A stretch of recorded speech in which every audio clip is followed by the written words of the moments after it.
Bonjour ou bonsoir à toutes et à tous. Bienvenue dans cette nouvelle édition de Panel Hebdo, votre magazine d'information sur Télé Sud, Global Africa. Merci de votre fidélité à tous les programmes de la chaîne. Nous sommes aujourd'hui en compagnie de Alfred Shango Lokoro. Bonjour Alfred. Bonjour. Gracien Rokindi-Kiza est avec nous. Bonjour Gracien. Bonjour Francis. Émeric Torreyon est avec nous. On a un plaisir de vous retrouver. C'est un plaisir partagé. Merci beaucoup Francis pour l'invitation. À chaque fois, vous êtes ici chez vous, pleinement chez vous. Bien entendu. Bien sûr. Et nous serons rejoints dans quelques minutes au cours de l'émission par Jean-Paul Benoît qui va nous rejoindre. Donc Jean-Paul Benoît, avocat, député européen honoraire et ancien haut fonctionnaire. Mais en attendant, nous allons faire le point avec vous, Grégory Sileni, vous êtes avec nous pour quelques minutes, faire le point sur la situation à Madagascar. Nous allons parler avec vous des raisons de la colère à Madagascar. On va faire le point sur cette situation de crise qui est en cours sur la grande île pour comprendre les raisons de la colère qui s'expriment dans la rue depuis plusieurs jours. Et alors, c'est vrai que on assiste, mon cher Grégory, à une montée des tensions à Madagascar où des manifestations se sont multipliées depuis le début de la semaine. Manifestations de la colère pour dénoncer le mal-vivre dans ce pays où la pénurie d'eau, d'électricité ainsi que le chômage des jeunes sont devenus l'ordinaire des habitants. Ce sont d'ailleurs des jeunes de la génération Z, dit-on désormais, qui se dressent contre les pouvoirs publics et parmi leurs revendications, la démission du chef de l'État, André Azourel. Alors, dites-nous, quelles sont les causes profondes de la crise, de cette crise à laquelle on assiste depuis quelques jours? Vous savez, Madagascar a toujours eu cette anomalie d'être un pays insulaire avec des potentiels incroyables. Mais quand on voit la réalité sur le plan économique et social, malheureusement, le bilan est relativement catastrophique, en tout cas ne répond pas du tout aux attentes de la population. Avec le mouvement de cette jeunesse, qui représente quand même 2/3 de la population, elle pointe finalement des problèmes structurels qu'on a vécus tout au long de ce XXIe siècle et des besoins les plus primaires, à savoir l'accès à l'eau, l'accès à l'électricité, et même on pourrait aller plus loin, c'est-à-dire même accès à avoir un travail, avoir un cadre macroéconomique dans ce pays-là. Toutes ces choses-là, l'État a failli. Et ce qui est assez surprenant avec la situation qu'on est en train de vivre et d'observer, c'est que finalement personne n'avait vu ce mouvement qu'il allait venir. Et ça, je pense que les autorités ont été totalement dépassées, comme on démontre les différentes décisions qui ont été prises, le limogeage du gouvernement, les discours derrière où le président n'assume pas ses responsabilités et renvoie la faute à son gouvernement et dit derrière aussi qu'il va recruter via LinkedIn pour pouvoir recruter des membres du gouvernement. Oui. Tout cela reflète l'impréparation des autorités et du chef de l'État et montre aussi quand même un relatif amateurisme. Donc, vous voulez dire que le pouvoir est surpris alors qu'on parle d'une colère qui est contenue depuis plusieurs années, parce que les problèmes qui sont soulevés aujourd'hui par ces jeunes sont des problèmes observés à Madagascar depuis des années. La pauvreté, la paupérisation de la population, paupérisation galopante, la précarité, les problèmes d'électricité, d'eau et le chômage des jeunes, tout cela n'est pas nouveau. Ce n'est pas nouveau, ça c'est sûr, mais je pense que quelque part, le président Andragen avait un crédit au départ parce que certains ont cru à ces projets d'infrastructure qui devaient apporter quelque part cette vitrine de Madagascar. Et vous savez, quelque part cette théorie au niveau économique de ruissellement, où si tous ces projets émergent, à un moment donné, cela va profiter à la population parce que ça va permettre en tout cas d'attirer des investisseurs et éventuellement après du travail. Mais là, en fait, Andragen arrive sur son second quinquennat. Et on ne voit pas du tout le fruit de son travail. Et puis même, je veux dire, des fois aussi, il faut regarder les symboles. Quand il met en place, par exemple, le téléphérique, à qui ça va profiter, le téléphérique? Donc c'est ça aussi, vous voyez l'image que vous renvoyez à votre population. Ça veut dire que vous êtes totalement en inadéquation avec les besoins de vos populations. Et comme je vous dis, vous ne répondez pas aux besoins les plus primaires. Là, on parle d'électricité. À Madagascar, c'est 36% de la population qui a accès à l'électricité. C'est familique en Afrique. On ne peut pas être dans une telle situation-là. Et puis, moi, j'ai toujours Est-ce qu'on peut parler de l'incurie des pouvoirs publics à Madagascar? Parce que je pense que, ça fait quand même plusieurs années que on relève toutes les difficultés, comme je disais dans ce pays. Que se passe-t-il exactement? Comment expliquer que ces problèmes soient devenus à tel point endémiques de Madagascar, où, comme vous dites, il y a des potentialités remarquables? Oui, bien sûr. Je pense que c'est pour ça qu'il faut être très vigilant par rapport à ce mouvement, qui est un mouvement qui est horizontal, avec cette jeunesse, qui demande un certain nombre de choses. Il y a des choses forcément qui sont cohérentes, sur les besoins, personne ne va les nier. Mais il faudra faire très attention parce que quand ils disent qu'ils veulent la tête de Hans Rajwen, je comprends tout à fait, je l'ai dit tout à l'heure. Vous comprenez qu'ils demandent cela? Je le comprends. Mais après, il faut faire très attention à nos institutions. Oui. Parce que si Hans Rajwen part, vous êtes en train de mettre en réduire en poussière tout notre système institutionnel et on va en pâtir. On va en pâtir sur le plan économique, on va en pâtir aussi par rapport aux bailleurs de fonds, parce que Madagascar, c'est un pays qui est très tributaire de l'aide internationale. Après, par rapport aussi à votre question, moi je l'avais déjà dit quand j'ai parlé de Madagascar, on est face à un problème de système politique. Notre système est vraiment totalement à revoir. Et l'une des choses dont parle la population, c'est la corruption. La corruption est trop élevée à Madagascar. Donc il faut vraiment des systèmes de contrôle, il faudrait des systèmes où justement on associe davantage la société civile pour qu'il y ait une confiance qui s'installe entre les pouvoirs publics et la population. Parce qu'aujourd'hui, la confiance est totalement rompue. Crise de confiance envers l'ensemble de la classe politique malgache? Je pense que oui. Je pense que oui, parce que de toute façon, je vous dis, Hans Rajwen, bien évidemment. Aujourd'hui, c'est le président actuel, mais ça n'a pas de Hans Rajwen. Avant lui, il y avait Erez Onormampian, avant lui, il y avait Mak Ravalman, et on a vu ce que ça a donné.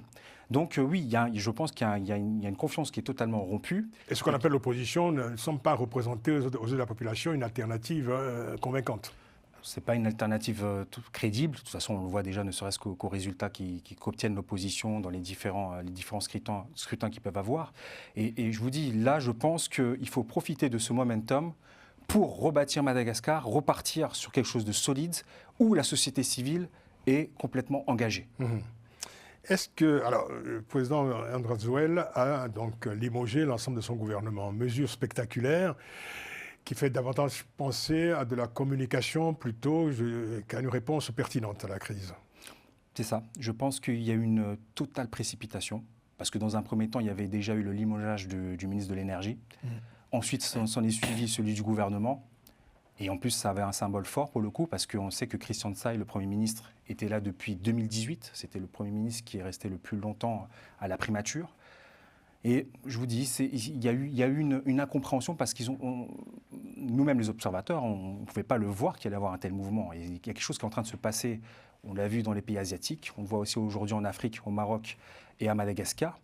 Et cette jeunesse totalement connectée, qui peut du coup se solidariser avec d'autres peuples, qui peut prendre conscience des enjeux, a aujourd'hui cette faculté et ce pouvoir de proposer finalement une autre opposition et une autre alternative à ce qui est proposé en termes de pouvoir. Quand vous parlez d'opposition, là en fait on a une opposition qui est frontale, et d'ailleurs il y a aussi à saluer cette jeunesse, parce que cette jeunesse veut manifester de manière pacifique.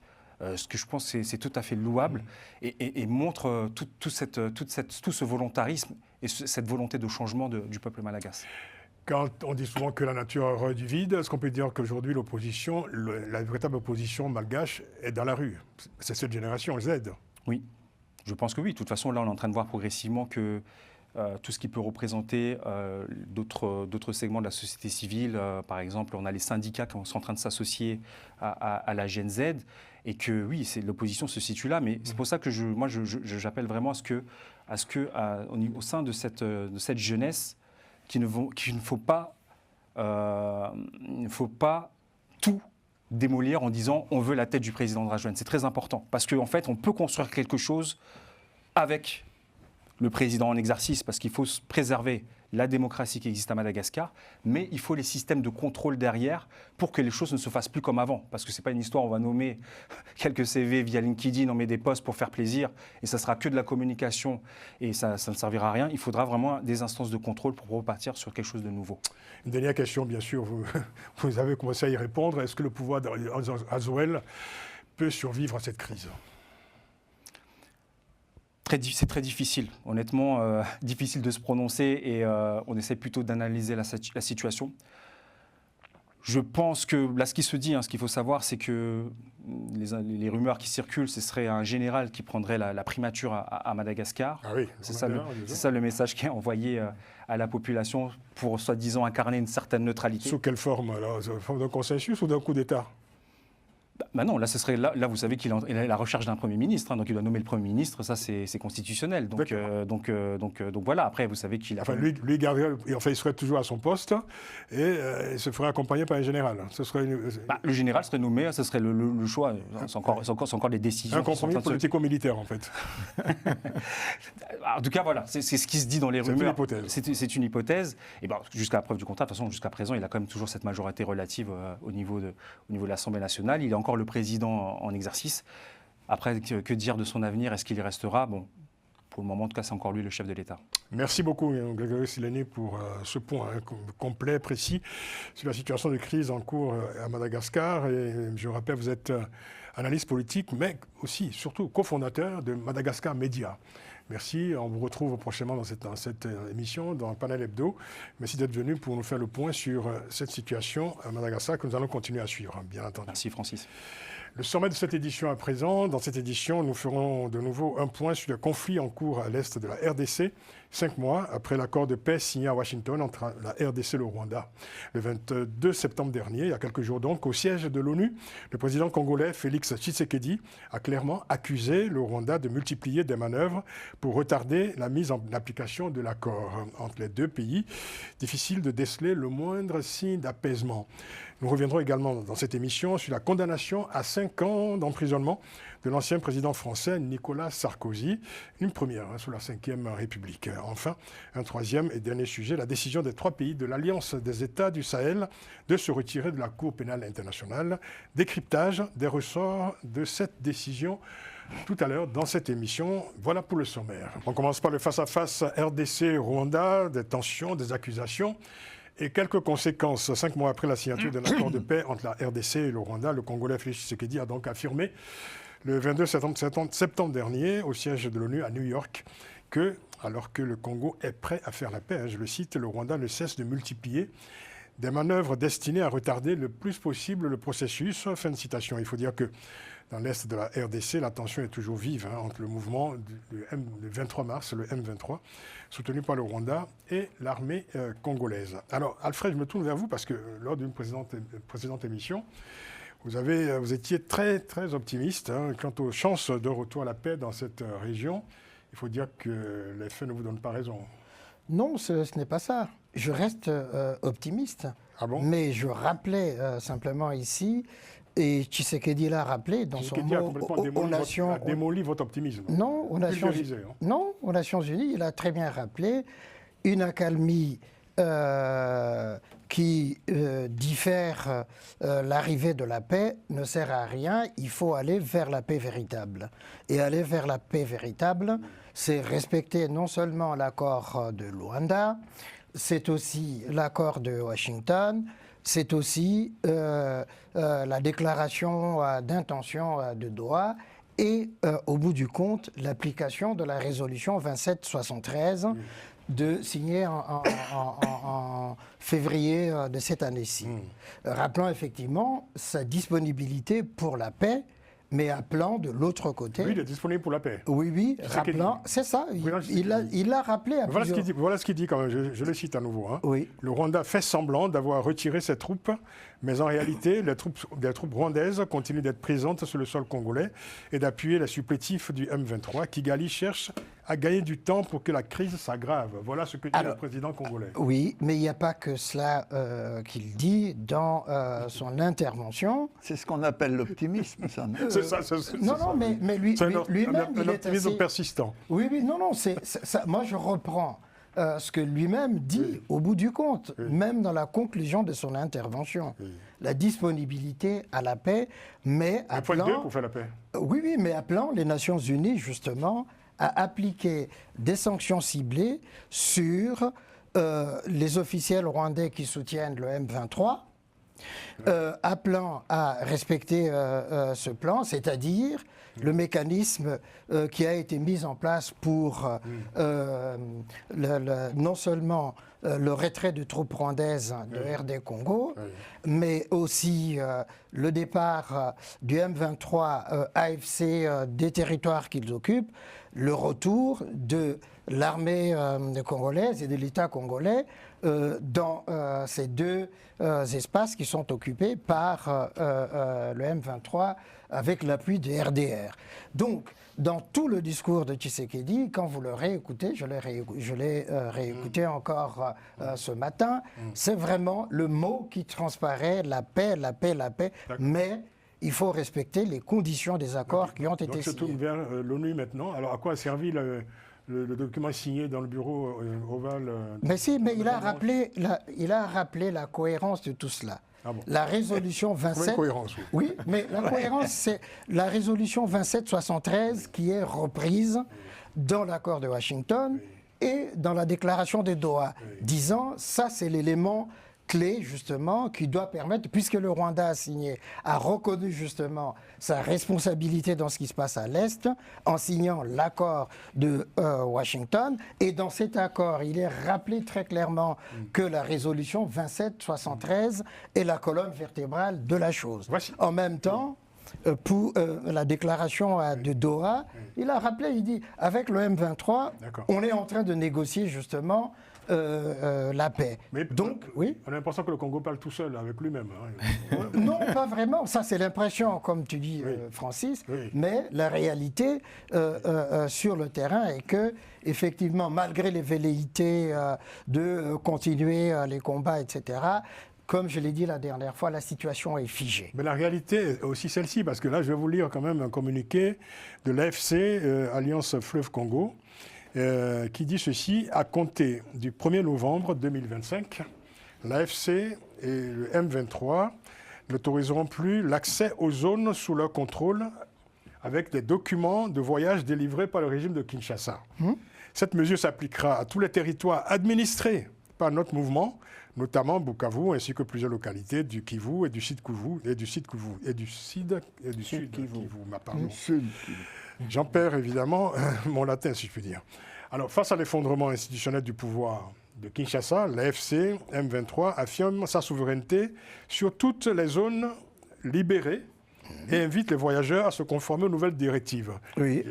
On est loin quand même, d'un processus de paix, quoi. Non, mais Francis... Là, ce sont des zones occupées et assumées comme telles par ceux qui les occupent. Mais ça c'est de la logorée, c'est-à-dire on est en train de négocier... C'est pas de la logorée, c'est un communiqué. Non, oui, le communiqué porte quoi? C'est de la logorée tout simplement pour faire pression sur... C'est le communiqué de forces occupantes, de mouvements armés non étatiques. Oui, mais ça c'est c'est une logorée d'occupation. Oui, mais exactement. C'est tout à fait cela. Ah ben voilà. En réalité, mais l'occupation c'est une réalité. Non, mais je n'en disconviens pas. Réalité, ce que je veux dire par là, c'est-à-dire que... Oui. C'est un acte hostile là, qui a posé ce coup. Mais est-ce que depuis la signature des accords, il y a eu changement de situation? Oui. Mais est-ce que le M23 est sorti de Goma et du sud Kivu? Est-ce qu'ils ont occupé... C'est pas ça, l'accord ne dit pas que ça. Non, ce que je suis en train d'expliciter ici, Gratien, il faut suivre. Oui,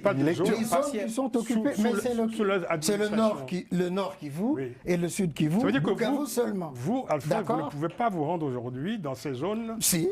Comme ils disent, eux ils disent libérés, vous dites occupés. Mais Francis. Avec des documents congolais. Vous ne pouvez pas y aller. Francis. Il y a eu 4 ministres du gouvernement de Tshisekedi qui sont allés à Uvira. Sous haute escorte. Mais peu importe, ils sont allés à Uvira. Oui. Ils y sont restés une semaine. Oui. D'accord? Oui. Et alors, ça voudrait dire... Qu'est-ce qu'ils ont gagné? Ils ont perdu? Non, le général Gassita, il est parti. Ils ont été bien reçus par les... C'est pas ça le problème. Ils ont été bien reçus par les occupants? Oui, non, bien accueillis. Non, ce que je veux dire, c'est ceci. La situation est figée. Oui. Bukavu est occupé... quand même, elle est figée. Mais oui. Mais je l'ai dit, depuis Bukavu est occupé par le M23. Uvira, à quelques kilomètres, même pas 100 kilomètres, est aux mains du gouvernement. Et puis, il y a Goma. mais Walikale est occupé, Bunia, etc., par les forces de la RD Congo. La situation est figée. De toute façon, quand on négocie, quand on discute, je vais prendre un autre exemple en dehors de ça. Le Vietnam. Comment Non, ce que je veux dire par là, c'est-à-dire que ça a pris combien de temps entre les discussions de toutes les manières. Moi, je pense que les manières. Alfred a déjà rapidement. Kigali ne veut pas la paix. Non, c'est pas ça. C'est Gedi le dit. Non, je m'explique. Alfred a une lecture partielle parce qu'il parle de retrait des troupes, mais il ne parle pas de désarmer le FDLR. C'est écrit. Non. Bon, bien sûr, c'est écrit dans l'accord. C'est vrai. Bien sûr, il y a le retrait et en même temps, parallèlement, et le désarmement des FDLR. En même temps, les FDLR sont armés. Il dit que, par exemple, le Rwanda a déjà ratifié au niveau du Parlement l'accord qui a été signé. À Washington. Le Congo ne l'a pas fait. Mais si. Mais non. Mais c'est du n'importe quoi, Gracien. Mais si. Et pourquoi Tshisekedi va dire aux Nations Unies, nous avons, moi je dis l'Assemblée nationale. Mais non, mais le président de la République te le dit. L'Assemblée nationale. Moi je parle de l'Assemblée nationale. Mais bien sûr, Gracien. Ensuite, la question des FDLR. Non, je continue. La question des FDLR. Non, attends. Pourquoi vous affirmez que l'Assemblée nationale n'a pas ratifié ? La question des FDLR a été reprise par la dernière assemblée organisée par Madame Bintou Keïta, où le ministre, Madame Keïta, le représentant de la RD Congo aux Nations Unies a très clairement... Je termine. aux auditeurs qui ne connaissent pas forcément le dossier congolais, Alfred, que sont les FDLR, c'est rapidement. Ce sont les forces de libération du Rwanda, les anciens réfugiés en RD Congo. Qui avaient commis le génocide au Rwanda. Alors, je continue, Alfred, parce que tu as pris beaucoup de temps, Alfred. Juste d'un mot. Sur les FDLR, le représentant de RD Congo a rétorqué à l'ambassadeur du Rwanda aux Nations Unies simplement ceci: les FDLR sont des Rwandais. Organisez une table ronde, un dialogue mais l'accord ne dit pas ça. Allez jusqu'au bout, grâce à vous, ensuite on écoutera Jean-Paul Benoît. L'accord ne dit pas ça. Il parle de la volonté du Congo d'appliquer la paix. En même temps, il y a des mercenaires des Blackwater qui sont à Bujumbura, d'autres qui sont à Kisangani, d'autres qui sont à Kalemi, qui viennent pour se battre. Bien sûr, c'est pas pour la paix qu'on fait venir les mercenaires, qu'on paye les mercenaires. Vous accusez le Congo, vous, maintenant, que c'est le Congo qui empêche la paix. Donc, oui, c'est ce que je suis en train de justement. Ah bon? C'est ce que je suis en train de défendre. Ah d'accord. Oui, parce que ils font venir des mercenaires et en même temps, pour défendre leur territoire, mon cher Gracien. Ouais. Oui, mais en même temps, il y a un accord. Il y a un accord de paix. Mais c'est pas. Il y a un accord de paix du moment où on dit un cessez-le-feu. Ah oui, d'accord. Une fois qu'il y a un accord de paix, il faut se désarmer. Non, pas se désarmer. Il faut s'armer. Non, si on s'arme, c'est-à-dire qu'on prépare la guerre. Oh non. De l'autre côté, bien sûr. Mais Jean-Paul Benoît, s'il vous plaît, si vous pouvez intervenir comme un juge de paix, si je puis dire. Oui, alors ça, c'est une émission impossible pour l'instant, surtout entre deux. Non, mais là, quand il parlait de la paix, j'avais l'impression que c'était Trump qui parlait, alors que son espoir d'avoir le prix Nobel. Je ne suis pas sûr que ça ferait plaisir à Alfred d'être comparé à Trump. Ben, c'est pour ça que je le fais. Bon, moi, ce que je constate, c'est effectivement, il y a des accords signés, ils ont été ratifiés, etc. Mais la paix n'est pas là. C'est tout. L'insécurité continue à régner dans ce territoire. Le M23 n'abandonne pas ses objectifs de domination dans cette partie du territoire. Et le gouvernement congolais est dans une situation extrêmement difficile, c'est tout. Donc la paix n'est pas là. C'est tout ce que je peux dire. L'a constaté. S'il vous plaît, Alfred. On fait le tour de table. C'est difficile pour le petit jeune d'arracher la parole aux aînés. Mais ce qu'il faut dire face à cette situation, c'est que au-delà d'un conflit entre deux États, on est en face d'un conflit qui embrasse toute la zone des Grands Lacs. Ouais. Et d'ailleurs, c'est pour cela que plusieurs pays de la SADC se sont impliqués. Mais jusqu'à présent, on constate une chose, la paix tant recherchée n'est pas au rendez-vous. Exactement. Et au même moment, il y a des zones qui s'inscrivent aujourd'hui comme des zones de non-droit où des groupes armés ou des individus exploitent les ressources à leur guise. Et à un moment donné, on se pose la question, ceux qui se tapent la poitrine et disent « nous avons réussi à signer des accords de paix », où sont-ils aujourd'hui en constatant le réel danger, l'enlisement de la situation, même si on dit que la situation s'est figée, il n'en demeure pas moins que des forces adverses ou les occupants sont toujours sur le territoire congolais. Vous avez raison, parce que jusqu'à présent, personne n'arrive à les déloger. Les occupants, ce sont des Congolais qui sont chez eux. Le président Donald Trump, qui est dans une réalité alternative, continue de marteler qu'il a fait la paix à l'est de la RDC. Bah, il a dit même tout récemment. Non, mais il dit qu'il fait la paix partout, de toute façon. Oui, oui. Non, mais il va vous expliquer qu'il a fait la paix à Gaza bientôt. oui, oui. Il faut réécouter On attend 72 l'intervention de Tshisekedi. Alfred veut nous convaincre. Il rappelle tous de Tshisekedi. Pourquoi on doit écouter que Mais Tshisekedi? parce que c'est lui qui est allé aux Nations Unies. C'est pas lui qui fait la paix Kagame tout n'est seul. pas allé au Kagame. Non, il y avait un ministre qui était... On va pas revenir au début de l'émission. Il fait le constat que le Rwanda retarde le processus. Voilà, il a rappelé les circonstances et en disant Tout en sachant que le Rwanda... l'accalmie précaire actuelle n'est pas la paix. Il a la paix reconnu. ni la sécurité Il a ne sont là. reconnu. J'avoue. Et voilà, Il n'y a pas d'accalmie parce qu'à Permettez-moi, Alfred, de poser cette question à à Uvira, il y a Gratien, puisqu'on entend bien le logiciel que déploie Gratien. Mon cher Gratien, est-ce que, au fond, Kigali a intérêt à la paix maintenant, ici et maintenant? Oui, bien sûr. Kigali a intérêt à ce qu'il y ait la paix à ses frontières. Quels sont les signaux que Kigali envoie depuis plusieurs semaines pour indiquer qu'il était dans une relation d'apaisement, dans un processus d'apaisement avec le Congo? Mais Kigali participe dans des réunions. Ils ont même été à Doha pour pousser, pour aider à ce que... Oui, ça ne s'est pas bien passé d'ailleurs. Oui, bon. Dans tous les cas, ça a avancé. Et en même temps, c'est que Kigali a déjà, ce que je dis, ils ont déjà ratifié. Donc, ils sont d'accord pour appliquer l'accord. Mais c'est le Mais il suffirait que RD Kigali Congo. siffle la fin de la récréation. Comment ça? Et les FDLR se retiraient. Et les FDLR.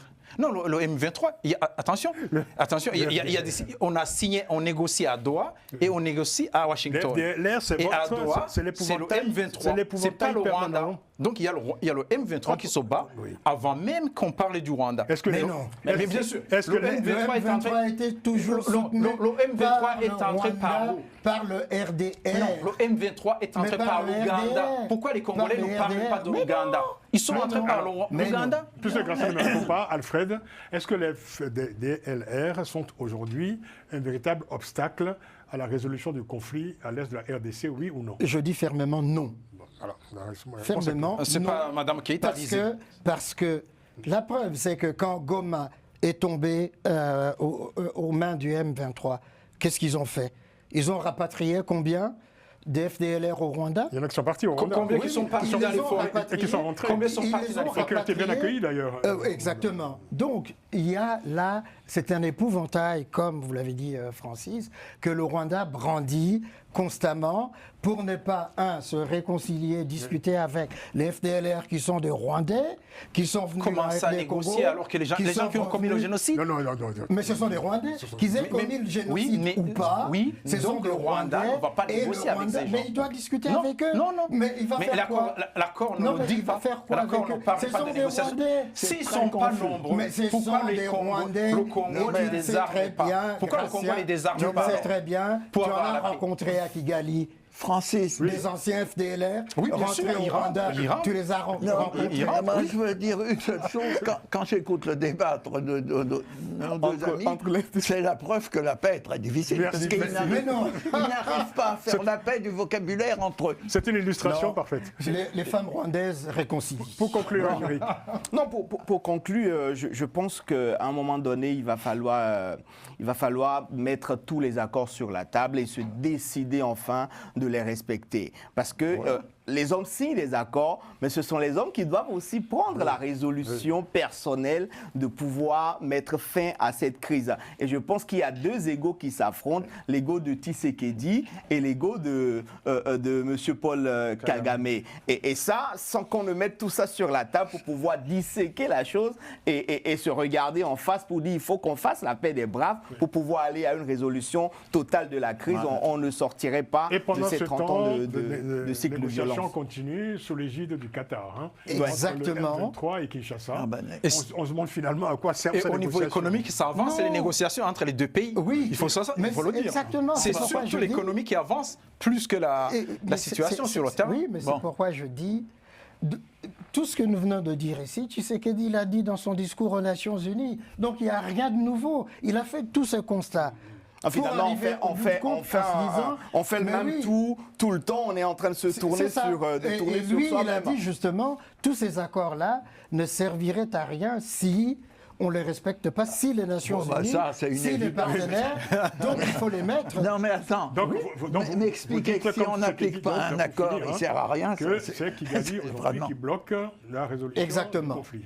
Mais Exactement. et l'accord Et l'accord, ça dit non, quoi? Pour l'instant, Comment on ne Il y sait a- il y a- rien. mais il y a deux choses. Il y a deux choses. ça y est. Il y a les mesures défensives disons, à terminer. Oui. Et Qui ne en sont même pas- temps- qui ne sont pas respectées et en même temps, par le le désarmement Rwanda. des FDLR, ça Mais se les fait, ça se fait en FDLR, même Gracia, temps. on Ça se t'a fait. dit- Mais pourquoi les Américains, pourquoi les Congolais, ils ont signé l'accord? Pourquoi ils ont signé l'accord où c'est bien marqué qu'il faut désarmer les Ok. FDLR? Alors- S'il n'y avait pas de FDLR, pourquoi ils Juste devraient une- signer? Mais pourquoi le Juste Rwanda une ne toute se cherche petite pas de cela question. Non? Pourquoi le Rwanda ne s'implique pas dans le désarmement des Non, c'est pas. Juste Désarmer les FDLR au Congo? Mais Mais c'est les Congolais à désarmer. C'est à eux de désarmer. Ils peuvent demander le soutien du Rwanda où s'ils sont veulent. situés- C'est une affaire rwandaise, ce sont des Rwandais quand même. Non, le Rwanda ne va pas désarmer au Congo Mais les où FDLR. sont C'est situés- pas ça qui est signé. Non, mais il peut y Où avoir sont une force situés les conjointe. FDLR? Les FDLR? Oui. Où sont situés? Oui. Mais dans Rutshuru, dans Massissi, Et dans qui Uvira, occupe ces zones-là? dans Uvira, Qui occupe dans ces Uvira, zones-là? 23. Qui occupe ces zones-là? jusqu'à Non, qui Kisangani. occupe- Non, pas du tout. Bien sûr. Rutshuru, Nord Kivu, qui occupe ces zones-là? Bon, allez, on C'est va. le M23. On va Eh bien, passer. voilà. Pourquoi le M23 ne les désarme pas, puisque les RDR sont avec eux? On n'aura pas épuisé le sujet, bien entendu. On va y revenir c'est une dans nébuleuse, dans une prochaine édition. Bien entendu, c'est un sujet inépuisable. Autre sujet dans cette édition, en France, hein, Nicolas Sarkozy, voilà, c'est la case prison désormais pour l'ancien président. Le 25 septembre dernier, l'ancien président a été condamné à 5 ans de prison ferme avec exécution provisoire pour association de malfaiteurs dans l'affaire dite du financement libyen. C'est la première fois qu'un ancien dirigeant français est envoyé en prison, une décision judiciaire Président, forcément dirigeant. très commentée en France et à travers le monde. Alors, un ancien président est envoyé en prison pour la première fois sous la Ve République, parce qu'avant lui, Il y en a eu un. il y a eu le maréchal Pétain, bien entendu. Voilà. Et sous d'autres. Maître Jean-Paul Benoît, qu'est-ce que vous avez pensé du fait qu'en France, la justice soit devenue depuis quelques jours la cible de vives critiques, hein, depuis l'annonce de ce verdict? J'aimerais qu'on insiste surtout sur ce climat qui s'est installé en France depuis quelques jours, depuis l'annonce de ce verdict, et la manière dont, sur la manière dont la justice subit un déchaînement de critiques, voire de menaces. Est-ce que tout cela est bon pour l'état de droit ou pas? Ça n'est sûrement pas bon, ni pour l'état de droit, ni pour la démocratie, ni pour l'objectivité du débat. Je n'ai aucune sympathie politique particulière pour M. Nicolas Sarkozy, mais je vais essayer de parler d'une manière impartiale et en juriste. Qu'est-ce qui s'est passé? M. Sarkozy a été blanchi sur un certain nombre d'accusations qui avaient été portées contre lui, donc la justice l'a blanchi sur un certain nombre de faits qui lui étaient reprochés, et on n'a pas pu prouver véritablement que l'argent libyen était arrivé dans les comptes de campagne de M. Sarkozy. Donc les juges ont été objectifs. Ils ont dit les preuves ne sont pas suffisantes et le document produit par Mediapart, on ne peut pas dire que ce document est authentique, on peut penser qu'il est un faux. Donc on condamne M. Sarkozy pour association de malfaiteurs. Je fais une première constatation, chaque fois qu'un homme politique est condamné, qu'il soit de gauche ou qu'il soit de droite, il commence par dire que la justice est une justice politique. Et la critique est la même. Sauf qu'avec Sarkozy, ça prend des... Ah oui. Ça prend une force, comme il a l'habitude de le faire, pour manier sa victimisation. Les juges ont appliqué le droit. à partir du moment où cette inculpation, cette incrimination existe, association de malfaiteurs, on peut l'appliquer. Et on l'applique parce que les juges ont constaté qu'un certain nombre de collaborateurs de M. Sarkozy, à la fois le ministre de l'Intérieur, le secrétaire général de l'Élysée, avaient eu des contacts avec un certain nombre d'autorités libyennes, notamment un ancien terroriste qui a provoqué l'explosion de l'avion du TA, et aussi M. Béchir Saleh, qui était le directeur de cabinet de Kadhafi et en même temps le directeur du Fonds souverain. Donc les juges ont fait cette constatation en disant il y a eu une intention. On peut critiquer cette notion d'association de malfaiteurs, mais les juges ont appliqué la loi, strictement, certes. La question qui se pose, et moi je la pose objectivement, c'est l'exécution provisoire.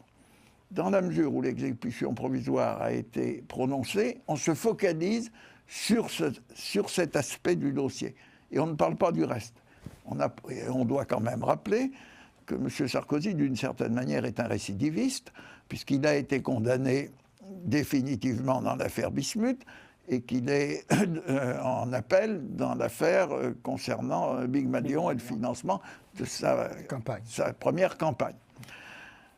Donc, personnellement, je pense qu'on peut réfléchir à cette notion d'exécution provisoire et limiter la mise en œuvre de cette exécution provisoire dans des cas extrêmement précis où la violence est là, présente, où la récidive est possible et où la personne qui est condamnée en première instance, il faut rappeler que c'est la première instance, peut ensuite échapper à la justice et quitter le territoire, ce qui n'est pas le cas de M. Sarkozy. Mais en même temps, c'est une mesure absolument ordinaire en France. C'est une mesure, je suis d'accord. Absolument. C'est une mesure ordinaire. En 2024, par exemple, donc, les chiffres du ministère de la Justice indiquent que 89%, un taux de 89% d'exécution immédiate ont été...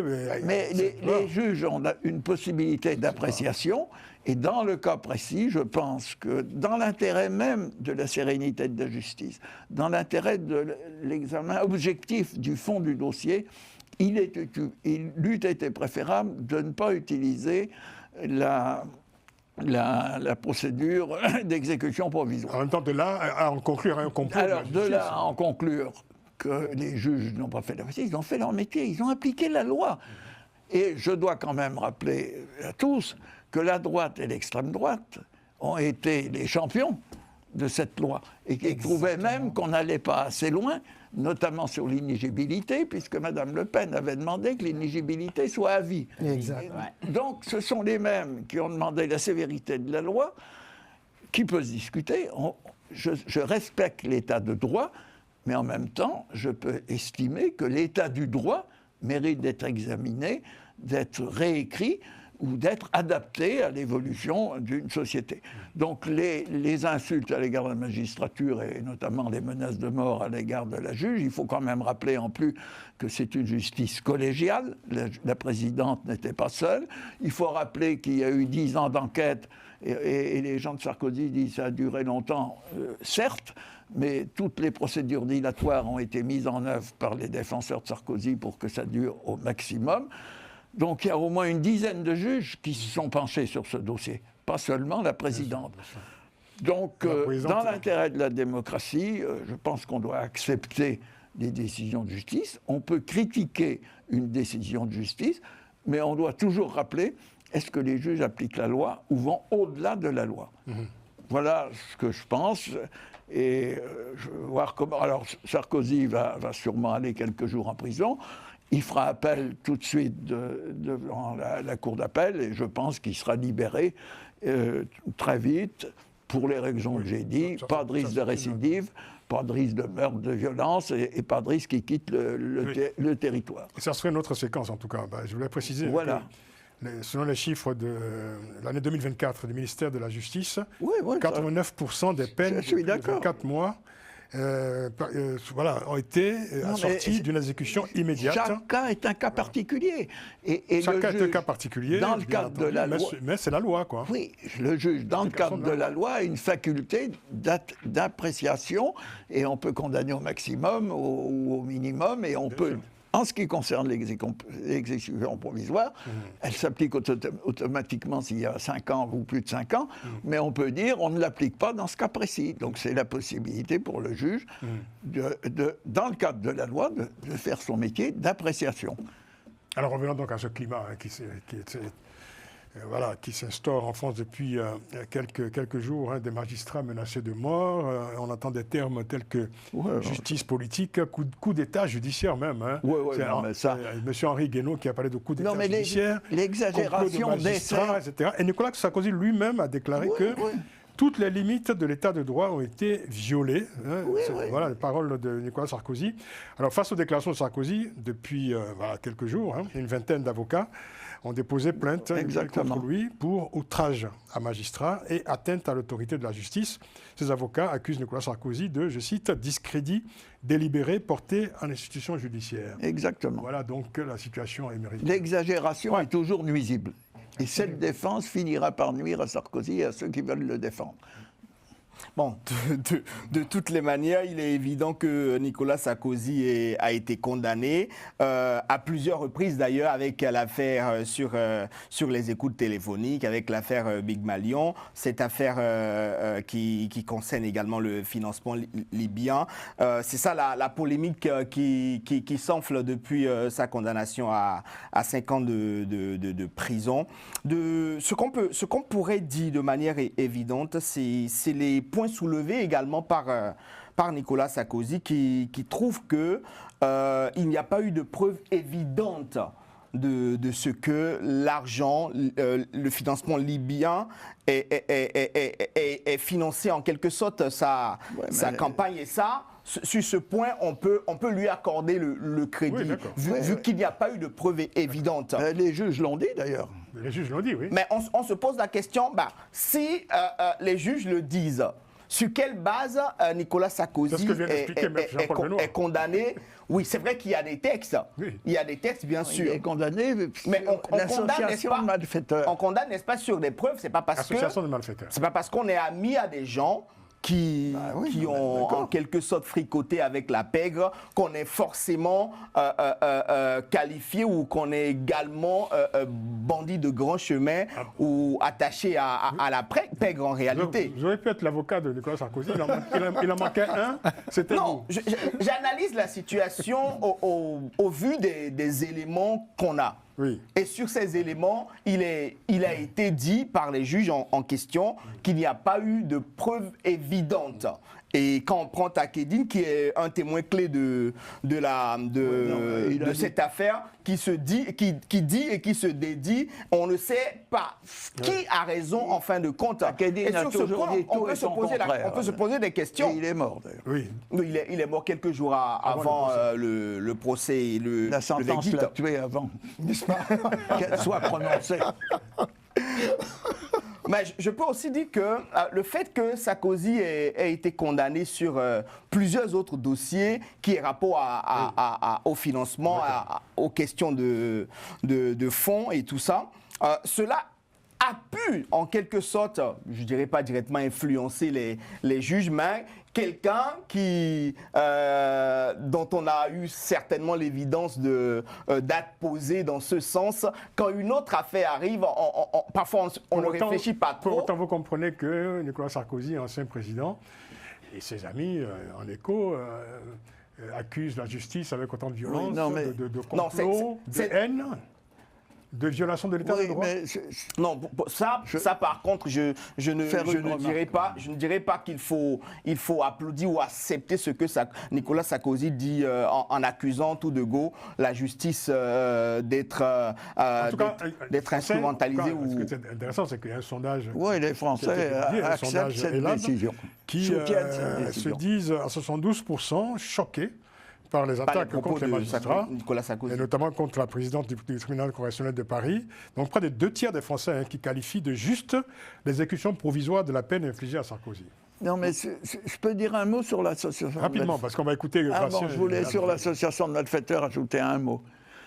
La grande défense de Sarkozy sur l'association de malfaiteurs, c'est de dire quand M. Guéant et le ministre de l'Intérieur sont allés en Libye, je n'étais pas au courant. Les juges n'ont pas cru. à cette affirmation.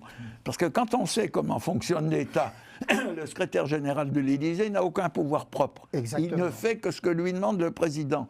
Et il n'a pas de légitimité en dehors de celle-là. Et quand un ministre de l'Intérieur se déplace pour aller voir M.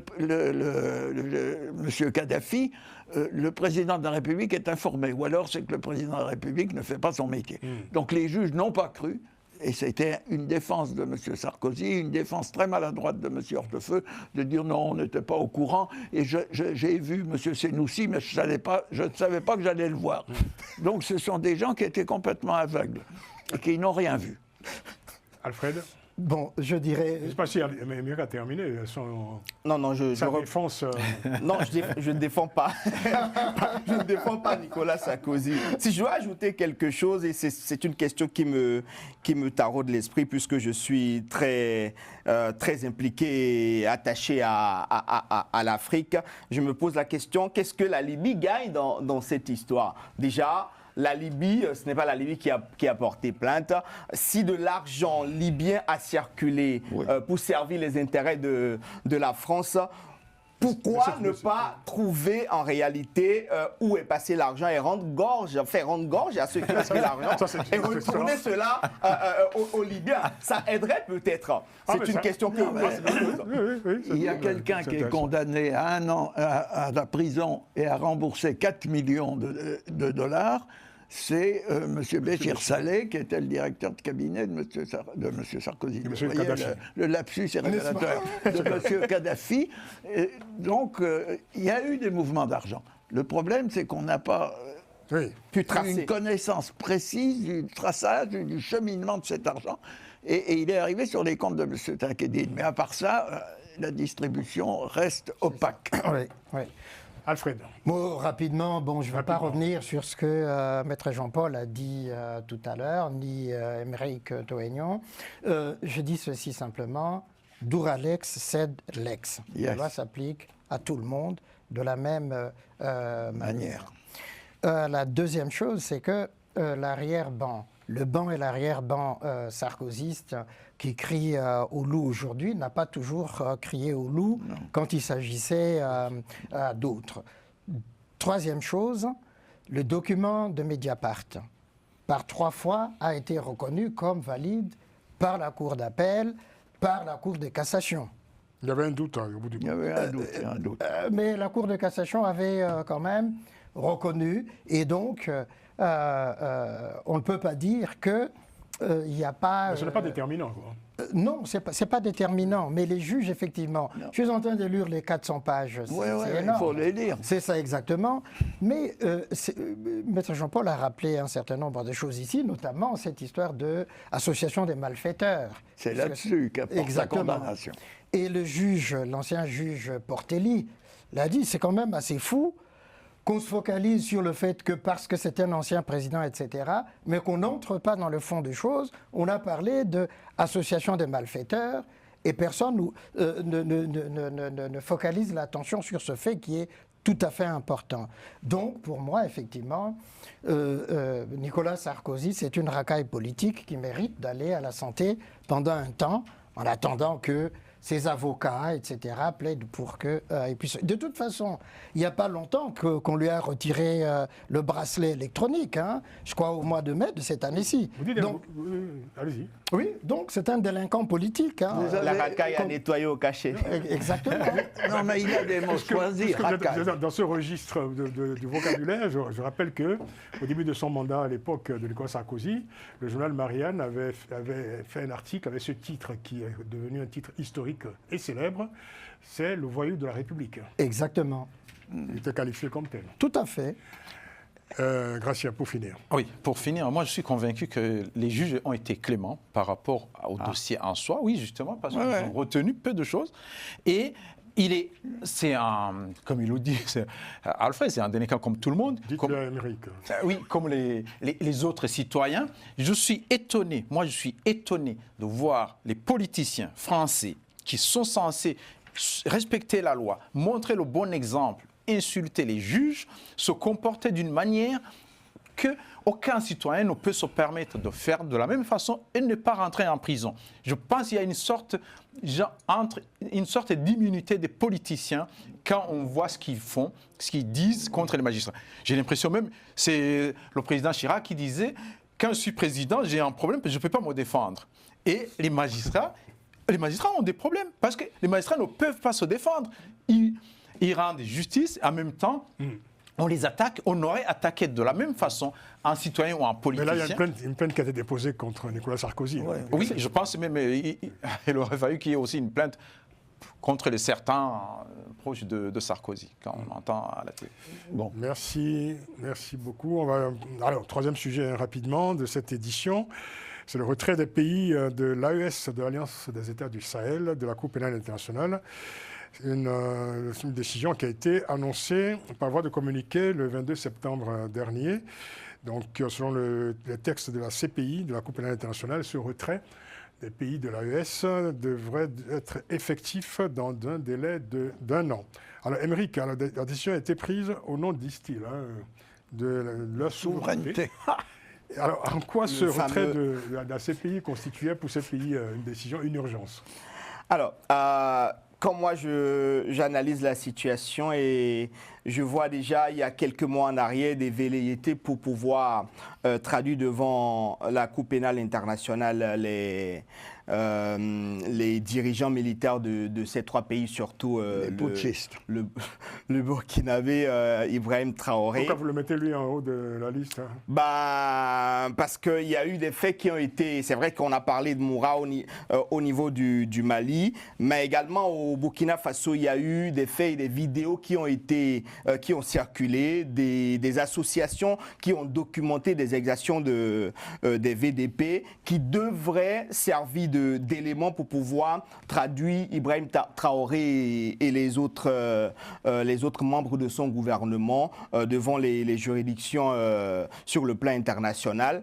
Je me dis, c'est peut-être un faux fuyant, c'est une manière de se dérober que d'annoncer en fanfare un retrait de la Cour pénale internationale.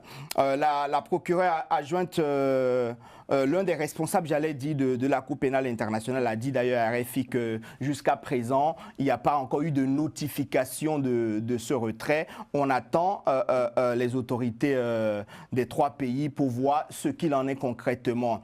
Est-ce que c'est au nom... Ils ont fait un communiqué, ils ont envoyé une lettre et ils ont ajouté avec effet immédiat. Un communiqué, c'est ce que tout le monde sait. Moi, je me fie à ce que la CPI dit. Est-ce que l'ONU a été saisie comme cela se doit dans les procédures? En tout cas, il n'y a pas d'effet immédiat puisque de toute façon, la décision de retrait ne change rien. Qu'un an après. La souveraineté, c'est l'élément que les pays de l'AES brandissent de temps en temps et régulièrement parce que c'est ce qui fait plaisir à cette jeunesse aujourd'hui qui a envie de s'émanciper, de se libérer. La souveraineté est devenue un slogan politique. Exactement. La souveraineté est devenue un slogan politique. Et parfois, l'élément qu'on met en avant pour se soustraire parfois à la justice.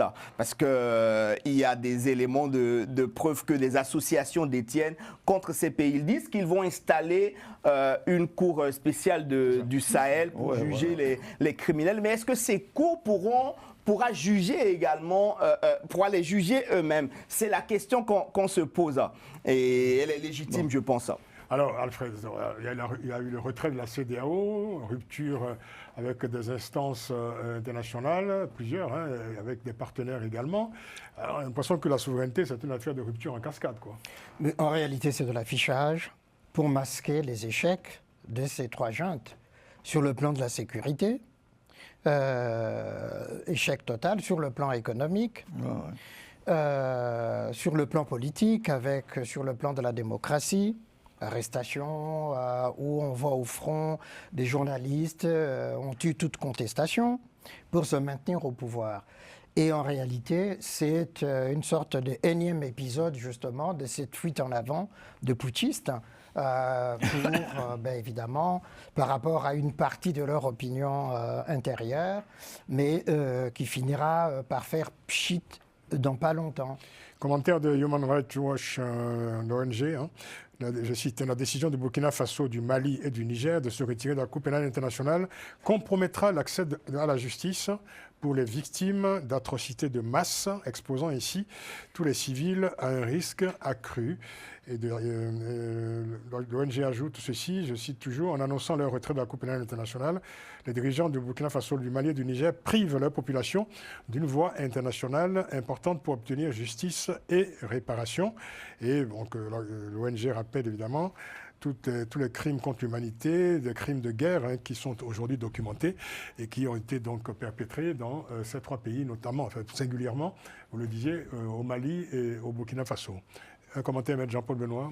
Oui, moi je dis que la CPI est une institution fragile. D'abord, elle n'a pas été ratifiée par l'ensemble des pays membres de l'ONU, puisque 2 pays très importants, la Russie et les États-Unis, n'ont jamais ratifié le statut de Rome. Et d'autre part, toute une série d'États arabes n'ont pas ratifié non plus le statut de Rome. Et en plus, il faut savoir que dans son fonctionnement, la CPI, d'abord, elle ne peut se prononcer que sur 2 incriminations, crime de guerre et crime contre l'humanité, et elle ne se peut intervenir que si on fait la preuve que la justice des États est incapable de rendre une justice équitable et efficace. Et quand les gens quand les dirigeants de l'AES disent, voilà, c'est une justice néocoloniale, qui est dirigée essentiellement contre les Africains, ce sont les éléments de langage aujourd'hui qui accompagnent cette décision. J'allais y arriver, c'est une critique qui a été faite très souvent à l'égard de la CPI, en disant finalement c'est les États ex-colonisateurs et l'Occident qui manipulent la CPI, puisqu'effectivement la plupart des condamnations de la CPI ont concerné des dirigeants africains.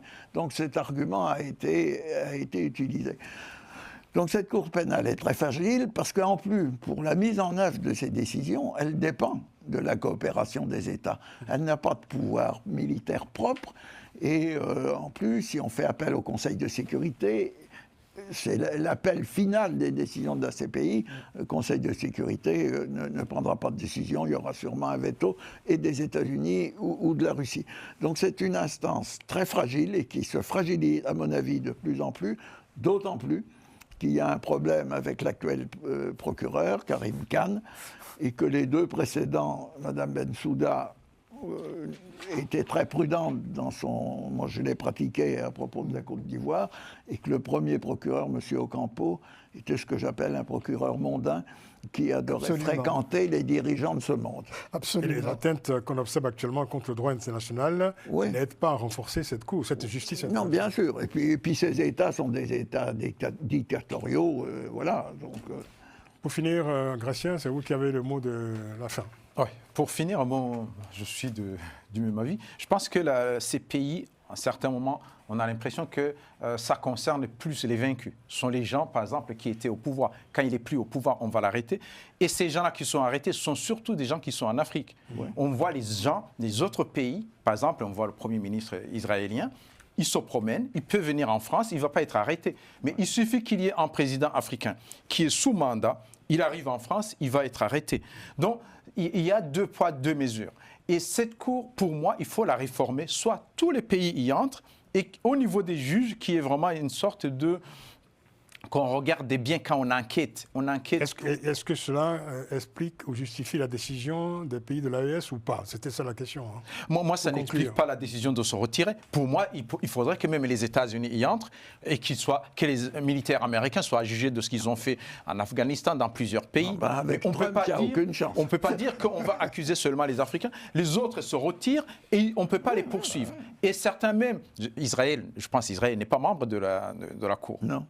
Mais le Premier ministre israélien est sous mandat. Donc cela veut dire que même si on se retire, cela veut dire que même si on se retire, on peut être poursuivi. Donc finalement, je ne sais pas pourquoi, à quoi ça sert de rester ou de ne pas rester du moment où on peut être poursuivi, sauf qu'on ne peut pas faire les enquêtes dans le pays si on s'est retiré. Mais la justice, la Cour internationale est quand même une cour de dernier recours, quand on ne peut pas, évidemment, se reporter à la justice pratiquement de premier recours. Nationale. De premier recours, parce que dans tous les gens qui ont été inculpés n'ont jamais été, disons, soumis à la justice du pays.